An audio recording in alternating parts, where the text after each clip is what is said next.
Hey, how's it going everybody? It's Zuko, and welcome to a new episode of the Preorder Roundup. We're going to talk about a bunch of new figures that you can now order, but before we get into that, I would like to try things a little bit differently this month. Instead of doing one video at the end, I figured I would try a 4-part series for July.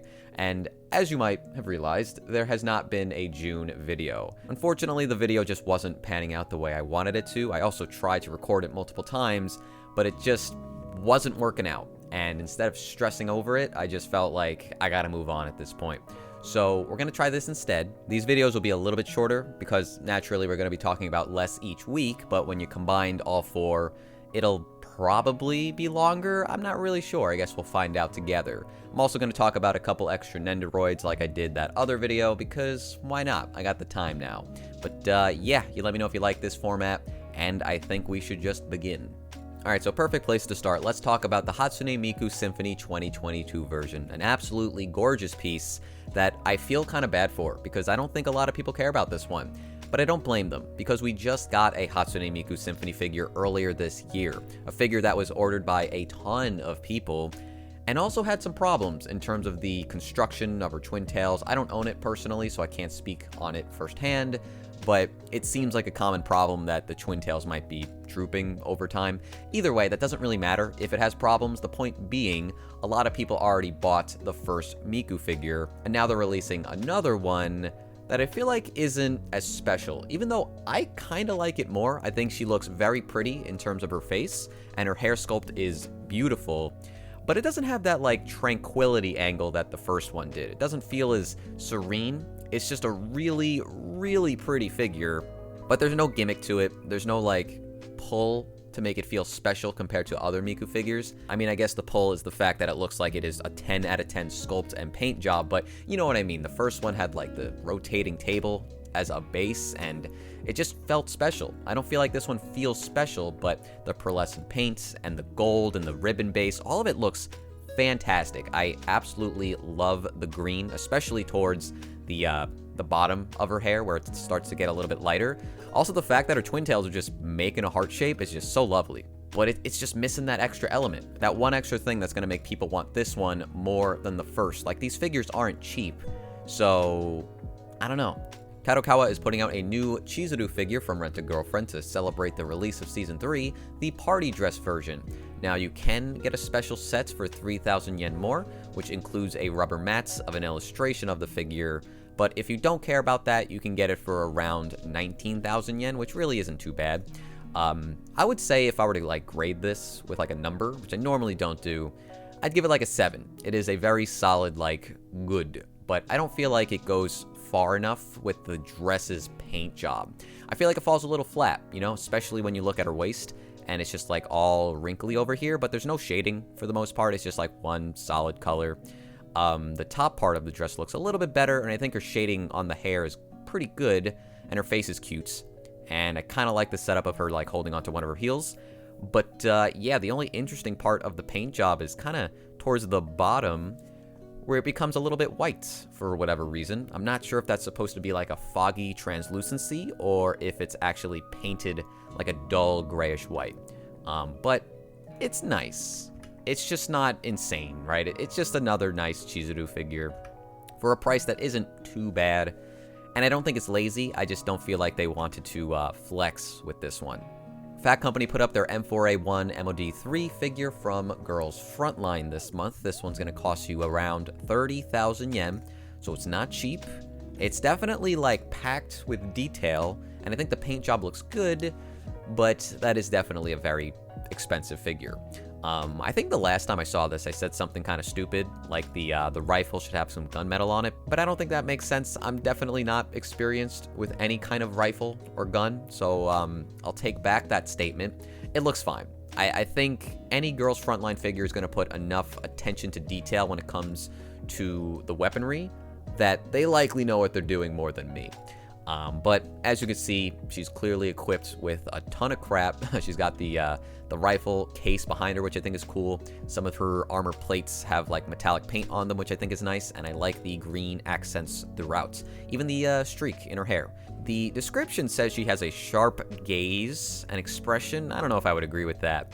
It's certainly like you know, she looks like she's battle ready, but I don't really feel like it's sharp. But that's just me. I kind of wish you could put that face mask on her, but I don't think that is an option with this figure, which is a little disappointing, but it's fine. It's not a deal breaker or anything. I think the deal breaker is 30,000 yen, but that's only because I don't know anything about Girls Frontline. Otherwise, I think it's a good sculpt. I think it's got a nice presence to it. Feels very complete. And there's clearly a lot going on, so it's not like it's half-baked. Ultimate Madoka is getting a re-release after 10 plus years, which is kind of crazy. Now, I made an entire video about this, so I implore you to go check that out if you're interested, because I'm not going to spend a lot of time on this here. But I did make a mistake. I said the figure was 18,000 yen in that video, but it's actually 19,800. And the reason I did that is because 18,000 yen is the price before tax. But if you're buying this through Good Small Company, which you should, or a local store, but if you get it through the GSC Global Store, you're going to get that flat rate $18 shipping, which is really important for a figure this big. So 19,800 is actually the price you're going to be paying, so just keep that in mind. But moving on, let's talk about Freeing. They had two figures. This one is the more interesting of the two. We have Izumi Shishiro, the swimsuit version from Blue Archive. A standout release for sure. Very awkward figure, right? The fact that an octopus is just like all over her butt and she's like gripping one of the tentacles right under her, just that visual is very strange to me, to just see as a figure, right? I do think the sculpt is overall good. I kind of hate this rock. I think it looks like a bunch of crap, like literally a bunch of crap. And if you look at it from this angle, it's not even finished. I feel like that's not great. Like, this is not a large rock structure. They absolutely could have just finished this, but instead they didn't. Like, unless you're supposed to display this against a wall or something, which kind of makes sense. But, like, if it's got a circular base, you can't actually do that. So we'll see in the final product. Now, I do think she looks overall very good, but I've noticed something that is kind of irking me lately, and it's her mouth. There's a lot of focus on her face with this figure, but the tongue and the inside of her, like the gums and stuff, it's just not sculpted. It's just painted on, and I feel like at the 1/4 scale, that's going to look kind of mediocre. I think her face looks good for the most part because her eyes are pretty, but they really should have sculpted her mouth, and I think this figure would have looked a lot better if they did. I also think the way that Freeing did the halo on Izumi looks a bit cheap. It's just one clear yellow piece. It doesn't really have any like color variance in it. I was kind of interested in seeing what this figure actually was supposed to look like from the original art. So I found the video on the wiki, and I don't know if I could pause it. I love the fact that she's XDing there, but also she's drooling in the arts, which I feel like I would have liked more. I feel like her face looks better there. I think it's not like a weird thing to say that the art looks a little bit better than the figure. But anyway, it's still nice. It's still got this like really great vibrancy thanks to her like red bikini and the contrast with her gray hair. But there's a little bit about this one that I'm not really thrilled about anymore. And it's also a 55,000 yen figure, so it is not cheap at all. The other Freeing figure this week was Ai Hinatsuru, the bare leg bunny version, which kind of speaks for itself, but we're also getting a Gingo Sora bare leg bunny with this announcement, which we'll probably see within a week or two, so if you like that character more, look forward to that. But yeah, pretty much it as far as Freeing this week, but they'll have more for sure. Alright, moving over to Ami Ami, next up is the Artworks Monsters Dark Magician Girl from Mega House for 26,400 yen, which I feel like is a bit too much for this figure. However, she is extremely cute, and I love the way they painted her outfit. I can't tell if like the boots and the hat are supposed to be glossy or metallic, but I'm loving these pictures. I never knew though that like the fronts, like the visor, was supposed to be transparent, unless that's a new thing, but I can't recall another figure of her having that. But I don't mind it for this figure. I in fact like it, I just cannot recall, right? But I think they've done a great job with the colors on her. She is so like saturated, but to like the perfect degree. Just a really vibrant figure. Now, don't love the fact that you have the big support stand right on her knee. The fact that that's not connected to anything else, you just stick it in the middle of the figure, means that you can't really move this thing around too much without jostling it, right? So I'd be extremely careful with that if you do pick this figure up. I do like the base, though, for the most part, except if I could complain one more time, I think the little column pillars are a bit ugly. I don't really like them. They're not really painted in any nice color, and they kind of stick out, and they don't really mesh with the rest of the design. But the little cutesy sparks and like energy flowing up and the hearts that are curving just really, I don't know, gives a sense of flow that they're going upwards. And I think they did a great job with all of that. And the symbol, the summoning symbol, also looks great. And the fact that you can like kind of see the pages of the book, a lot of this figure is very good. If she was like a 1/7 scale, I feel like this would be decently priced, but I feel like she's going to be closer to 1/8, and that might be a deal breaker to some. But overall, I do feel like this is an extremely cute version of her. Speaking of cute, next up we have Bridget from Guilty Gear. This is Broccoli's version for 27,000 yen, though this one I think comes with a bonus, so I believe you can get it for a little bit cheaper, but I'll check that out in a second. Now, this was one of the 2 Bridget figures that I had my eyes out on, but I already ordered the Spirit Tail version, and I don't really need 2 versions of Bridget in my collection. However, I do like this. I don't think it's perfect, but I think it's like a 9 out of 10. I think it's really great, but I'm a little conflicted because of her eyes. Like, just her face looks very adorable, but it's not necessarily saying strive to me, like Guilty Gear Strive. It doesn't necessarily look exactly like the game, but it's still a really cute version of her. The other thing I'm conflicted about with this figure is the color of her hoodie. It's not actually accurate, but I like the color more, if that makes sense. It's a really bright, light blue, whereas it's supposed to be a darker blue that Spirit Tail definitely got down pat. So while I think this complements the figure a little bit, if you're not familiar with the character, if you are, it feels a little inaccurate at this point. But it's still a really great piece. It's surprising to me that it actually cost more than Spirit Tail's version, but not too much more. But it feels very complete, just like the other figure. The fact that she's, playing with the yo-yo actually in motion is very cool. Roger is still there. I think it's great for sure. Again, if I were to give it a number, I'd probably say like a 9 out of 10 right now. But it's got a little bit of things that I feel aren't necessarily accurate to Strive's specific art style and design. Oh yeah, and I forgot to double check, she is in fact 25,000 yen instead of about 26 to 27 without the bonus. Black Lagoon's Balalaika from Medicos Entertainment is only going to cost you 21,000 yen, which is very surprising for a figure of this quality. Now, there is an exclusive version that seems to be very hard to get from what I've read. They're just not making this easily available, but just so you're aware of it, there is one. But if you want something affordable, I say just go with the normal version because I still think it looks fantastic. Just the fact that she comes with the throne and her outfit looks great. I love the shade of red they went with there. Her body is covered in scars. Like, this figure is not lazy in any way, and yet they don't want that much money for it. I think the only thing maybe is the kind of lack of shading in her hair. It's kind of like one shade of yellow, but it doesn't look bad. I think it looks fine with the rest of the paint job of the throne and her outfit and her skin. I think her skin looks great. Her legs are so long. Very cool character design. Still have not watched Black Lagoon. I said that months and months ago, but I've been busy. I haven't watched that much anime lately, but I'm trying. I'm really trying, but yeah, I mean, how many times do we get an opportunity to buy an anime girl covered in scars, smoking a cigar, sitting on a throne? Pretty unique figure from a beloved series for not a bad price at all. Seems like a must-get for certain people out there.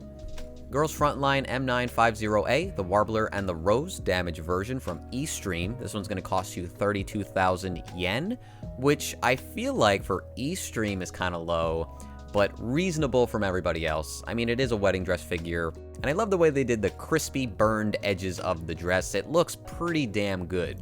Honestly, the dress's design itself looks great. I guess they're snowflakes, just like all over it. The other layer down here seems to be more of a foggy plastic, which also looks good, complementary to the main portion of the dress, right?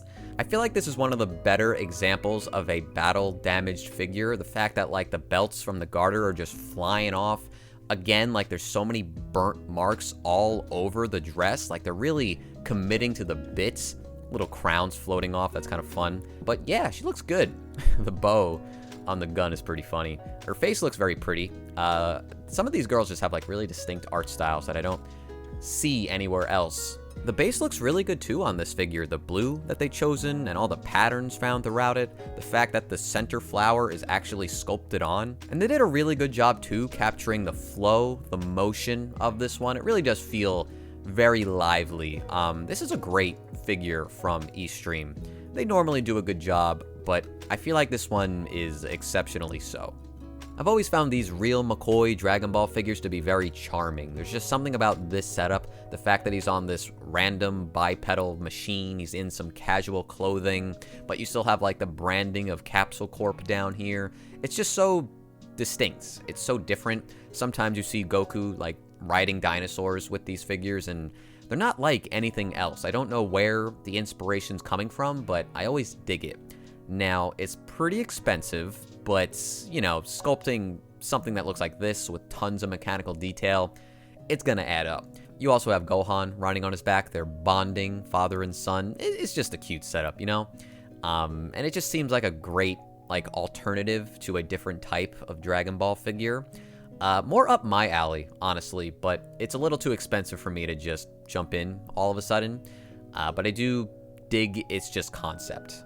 Pilosa New Year's version 1/6 scale figure from Owo Box. This is 16,000 yen, which is extremely cheap, but I've never heard of this company.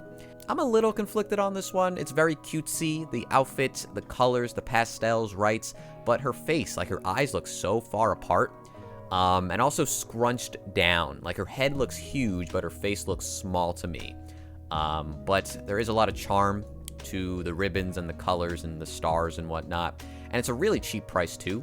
I guess I kind of failed to mention or even realize that this is a bunny girl figure in a sense. She's got the tail, she's got the ears, the top looks like a bunny suit, right? So that could be a justification to adding it to your collection. But yeah, interesting stuff. Furia picked up a new Hatsune Miku scale figure, as they often do. This is the Techno Magic version, 1/7 scale, 33,000 yen. Very expensive. Not sure if I agree with that price, but it's a really distinct design for her. It almost looks like the figure has been stretched out because of the way they did her hair. But I do like the fact that her hair is, for the most part, acting as the stand, the stability of the figure. There is an extra support stand included right here. Kind of looks like she's dunking her shoe into a wine glass, which is a little funny, but it's not that big. It's in fact very small, but it's a bit of a shame that they couldn't figure that out. But overall, I don't think this is too bad. I do like the shading on her hair right here. Some of it looks transparent, which is not my favorite, or translucent rather. But I also really like the glossiness of her outfit, and her face is rather pretty. It's definitely overpriced, but it's not terrible, kinda. I do like this design, so I think it's making me justify the price more, just because I find it personally appealing.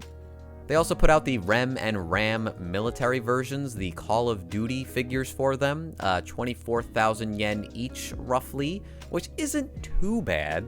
And I think it's kind of a funny concept, but it fits in line more with a prize figure. It's surprising they're making scales for something like this. I would really love to know the numbers on how good these figures do. For me, unfortunately, I feel like there is a lack of polish, mostly in terms of the shading on both of the girls. They look very soft and very flat. I think it's very obvious when you look at RAM. Just doesn't really have much. There's like a little bit on her top, but like, I don't know, man, doesn't it look a little bit like a toy? I feel like these are a little undercooked, and it's kind of a shame, because if you're gonna go like with a weird concept like this, you should really sell the idea. They should be more gritty. Maybe they should have some like dirt on their faces or something, or some scratches, stuff like that. Also, I don't believe that they'll make the guns look as good as like a girl's Frontline figure, but whatever. It's still unique, I guess. I mean, you gotta put REM and RAM in like literally every outfit imaginable before we can stop getting REM and RAM figures, and we've yet to see these, so kudos to them. Knights Dusk Ukiyo no Kaze from Apex, 21,000 yen. Really not a bad price. Her design is pretty damn good. I like her outfit a lot. It's kind of like a mix of a Chinese dress and an office skirt. And then you have this really pretty blue for a sash around her waist. She's also wielding essentially a Buster Sword, and she's got a tail, which is very scaly. I honestly think this is the best looking part of the figure. They did such a good job with her dragon tail. Like, it's kind of crazy to me, especially when they're not asking that much, but there's like plenty included with this figure. Her legs look great. The color of her hair looks fantastic. The last thing of note is her skirts, the like diamonds and triangles that are kind of just sculpted on. I want to say these aren't like painted on, right? It's just going to be a reflective surface type of deal where depending on how you look at it, the dress is going to shine in different ways. I think that's going to look fantastic on the final product when we get to see it in 360. But yeah, phenomenal figure. Honestly, pretty fucking good. And then we had this beast of a figure, the Azer Lane New Jersey Snow White Ceremony version from Apex, 43,000 yen. Very expensive. I think it's cheaper in China, as it usually is, but I don't think that price is like that bad. I think the shipping is going to kill this figure for some people, but I feel like saying this is the nicest looking wedding dress figure I've ever seen. Full stop, genuinely feel that way. And I like that it's New Jersey, because I live in New Jersey. Represent. It's just phenomenal, man. Like, the fact that you get the whole staircase, that it's kind of looks like it's made of marble. Her dress is all over the damn thing, and apparently you can take it off. This figure absolutely has like a sexy wedding dress angle to it, because she's kind of getting flossed down here. Her chest is pretty out there, right? But you know what my favorite part about this figure is? She's got like 4 faceplates. If I could find the images of it, they're probably towards the bottom. You just get a ton of faceplates, which is so rare for a PVC figure. And they're all super cute. Sorry about that. The website's a little finicky. I love all of them.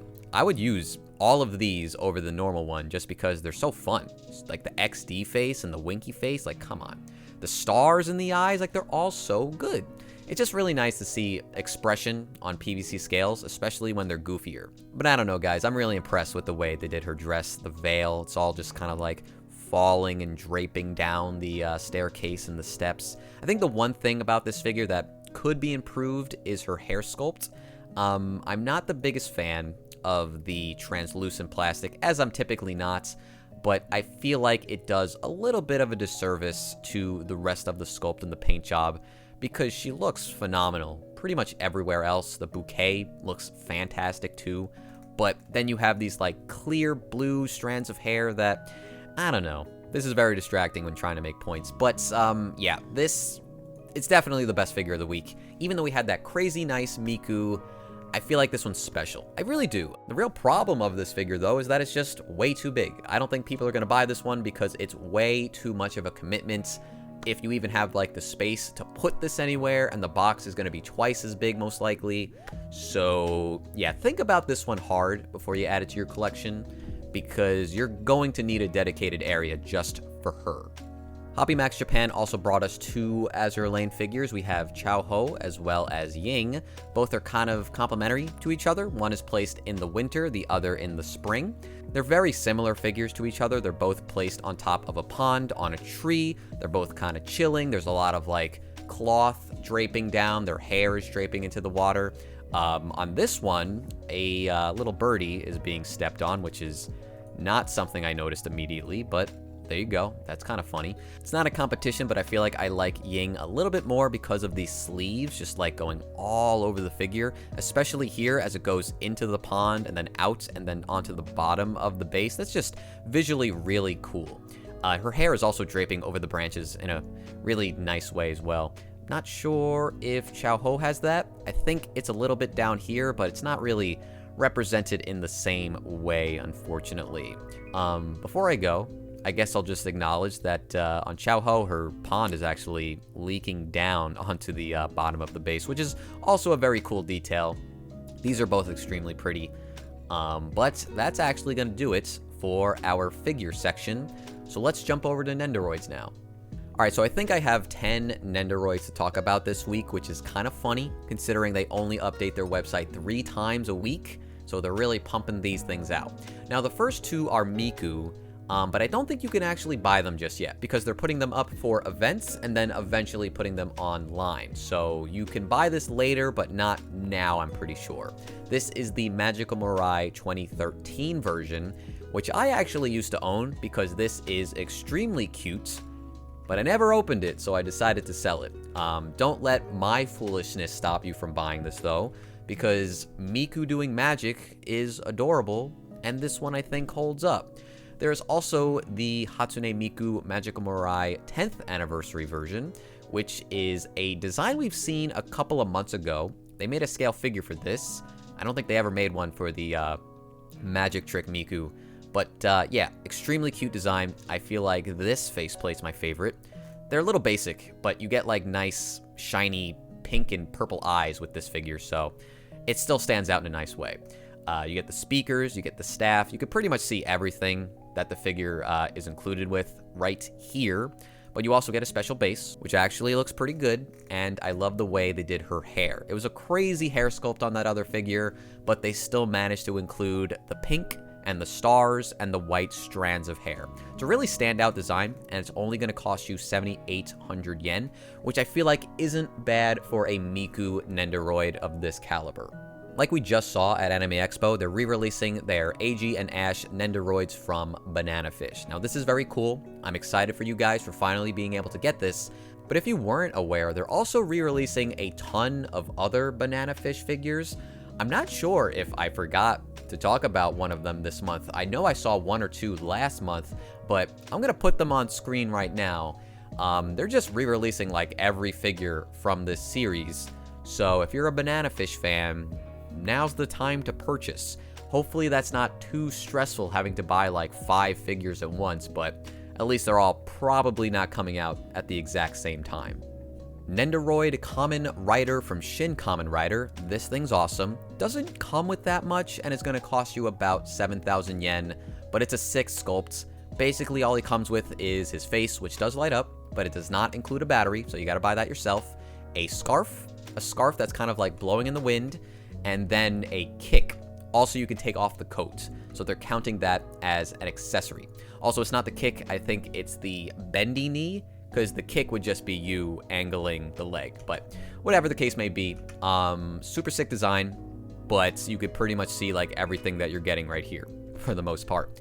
Because we just can't get enough Gojo, we're getting a 3rd Nendoroid for the guy, as well as a new Ghetto Nendoroid for the new season, the high school versions of the characters. I feel like I like this Gojo more than the second one that had the white bandages around his face, but he actually comes with 4 faceplates, which is very surprising. The funniest thing to me, outside of like any accessories, is that it seems like they're including hands that have little pockets on them, because both of the characters can be seen putting their hands in their pockets, but those are definitely not attached to the pants. I'm pretty sure they're just like putting little pant cloth on their hands and then displaying them like that. It's very funny to me, and it looks a little stupid the more you look at the figures, but it's also kind of charming in a cutesy way. Like, how would they get around like actually getting their hands in their pockets without making entirely new sculpts? So it's smart. It's definitely smart, but it's funny. It's definitely funny to me. I'm sure they're both gonna sell really well, so smart idea to make new Nendoroids for them. Saving the best for last though, and I do mean that, this figure is pretty damn good. We have the OMG Kawaii Angel from Needy Streamer Overload. I was very surprised when I saw this one go up for pre-order because I didn't think I would like it as much as I did. I in fact think it's better than her Pop-Up Parade and her Apex scale because of how well it represents the character and the series. I don't think they're asking too much money either, 6,800 yen, considering she has this like pretty elaborate helix hair sculpt. She's got that purple gradient in her hair, her outfit looks great, the ribbons were well sculpted, really nothing to complain about, and then her accessories and faceplates are pretty good. You know, the cell phone makes sense, this faceplate is crazy good. The fact that she comes with vomit, that was like the selling point. I was like, okay, perfect. Absolutely perfect. This just makes me sad. Why'd they include this? But it's fun. Whatever. The one weird thing about this, though, and it's why I haven't pre-ordered it yet, because I can't decide if I want it, is that she comes with her magical medication as a bonus that you get if you pre-order it through the store. I don't know if it's worth it for that, you know? Like, it's funny, but it's so simple that I don't know if it's worth an extra, like, 10 bucks just for it. I feel like even I could just make that with, like, 3D printing, but I don't know. I'll probably go with it at the end of the day, but, yeah, man, I think they did a great job. Just, like, her colors are so vibrant and her expressions are so on point. It's just a fun one, you know? This is just what a Nendoroid should be. And it's just, again, surprising to me that I like this way more than the scale figure, because I'm a scale collector, but I'm gonna go with this one. But with that, we are done with week 1 of July. Again, let me know what you thought about this weekly series, and we'll continue it in the next week, assuming there's enough figures to talk about. If it's a slow week, I'll combine 2 weeks in one, but expect a video around Monday next week. I had fun doing this. It wasn't as stressful, and it was a pretty good week in terms of coverage. I feel like there was some nice stuff this week. So, I'll see you guys around. Thanks for watching as always, and until next time, I'll see you later. Bye.